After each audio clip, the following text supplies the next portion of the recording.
শোনেন, যারা বিবাহিত ব্যক্তি হওয়ার পরেও পরকীয়া করেছেন, বিবাহ করার পরেও পরকীয়ার পাপে লিপ্ত ছিলেন বা এখনো আছেন, রাসূলুল্লাহ সাল্লাল্লাহু আলাইহি ওয়াসাল্লামের হাদিস এবং আল্লাহ পাকের কালাম অনুযায়ী তাদের শাস্তি হচ্ছে কোমর পর্যন্ত মাটিতে পুঁতে ফেলে পাথর নিক্ষেপ করে রজম করে হত্যা করা।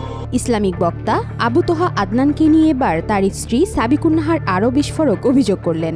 জানালেন, তোহা একাধিক মেয়ের সাথে ফোনে কথা বলতেন।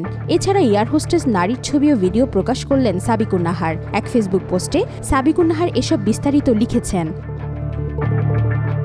সোমবার ওই পোস্টে সাবিকুন নাহার লিখেছেন, ভক্তগঞ্জে আমাকে অপরাধী সাব্যস্ত করতে আমার অতীত জীবনের ছেড়ে আসা ভুল, অন্যায়, কলঙ্ক যাই বলি না কেন সামনে এনে একজন বর্তমান অপরাধীকে নিষ্কলুষিত বানাচ্ছেন।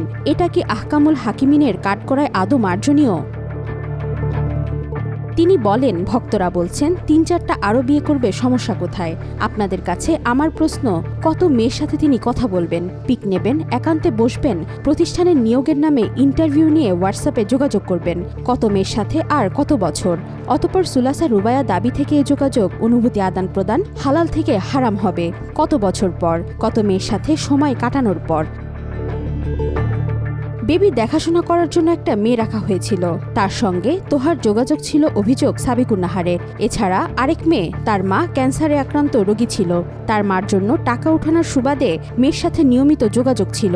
তবে এখানে ওই মেয়েটার ইন্টেনশন খারাপ ছিল না, তবে আদনান জনাবের উদ্দেশ্য ছিল মেয়েটাকে অবিবাহিত অল্প বয়সে কোনোভাবে তার বাগে আনা যায় কিনা। তৃতীয় আরেকটি মেয়ে প্রসঙ্গে সাবিকুন নাহার বলেন, আরেক মেয়েকে মাদ্রাসা করে দেওয়ার সঙ্গত কারণেই এই মেয়ে, ডিটেলস বললাম না, স্থানও নেই, কারণ মেয়েটা বিয়ে হয়ে গেছে জানি।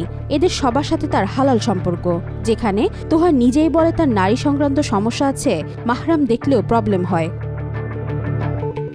শোয়েব হুজুর আছে একজন, তাকে সে এসব শেয়ারও করেছে বলে দাবি তোহার স্ত্রীর। তিনি লেখেন, আমি জানি কেউ মুখ খুলবেন না, কারণ আপনাদের গালি খেতে চায় না কেউ।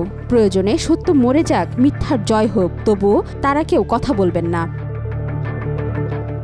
রাস্তায় মেয়ে দেখলেও মাশাল্লাহ বলেন তোহা, এমন অভিযোগ সাবিকুন নাহারের। কাজের মেয়ের সঙ্গেও কথা বলেন জানিয়ে সাবিকুন নাহার বলেন, আরেক মেয়ে মাদ্রাসার নার্সারির বাচ্চাদের পড়ায়, আবার আমার বাসায়ও কাজ করে। সেই মেয়েটার সাথেও নিয়মিত ফোনালাপ ও টেক্সট আদান প্রদান করতেন তোহা। দাবি করার পর তা নিয়ে ঝামেলাও হয়। এই ঘটনার পর ওই মেয়েটাকে বের করে দেন বলে দাবি তোহার স্ত্রীর। আরও অনেক মেয়ের সঙ্গে যুক্ত থাকেন তোহা, এমনই অভিযোগ সাবিকুন নাহারের। তিনি বলেন, কিন্তু সমস্যা যখন ঘরে, তখন আর কতজনকে বিদায় করা যায়? তখন থেকে ফোন দূরে রাখা শুরু, ফোন ধরা নিষেধ। এমনকি এমনই আচরণ করছে যে আমি রীতিমতো তার ফোনের দিক তাকানো নাজায়েজ ভাবতে শুরু করি। পরে ওই পোস্টের কমেন্টে একটি ভিডিও যুক্ত করে দিয়েছেন তিনি। সেখানে তোহার পরকীয়া প্রেমিকা দাবি করা সেই এয়ার হোস্টেজের ছবি ও ভিডিও রয়েছে। কমেন্ট বক্সে স্ক্রিনশটে ছবি ও ভিডিও পোস্ট করে লিখেছেন, ছবিতে নিজেরাই দেখে নিন, বই নিয়ে স্টুডেন্ট হয়ে সিরাতের ক্লাসে অংশগ্রহণ করা কি বিয়ের জন্য কথা বলতে আসার নমুনা? মেয়েদের সামনে মুখ ঢেকে রাখে আর সরাসরি আদনান সাহেবের সামনে মুখ খুলে বসে থাকে। শেষ সারির রঙিন বোরকায় আসা মেয়েটিই তার প্রেম। অনলাইনে এসব বলার বিষয়ে বিশদ ব্যাখ্যাও দেন সাবিকুন নাহার। 2 বছর যাবৎ সমাধানে আসতে চাচ্ছি, আমাকে সাহায্য করা হয়নি, বসা হয়নি, কথা বলতেও সুযোগ দেয়নি, বড়রা ডাকলেও যায়নি। এ কারণে তিনি অনলাইনে এসব বিষয় সামনে এনে আশা করছেন এবার ইনশাল্লাহ সমাধান হবে। ওয়াহিদা পারভিন ঈশিতা, আজকাল।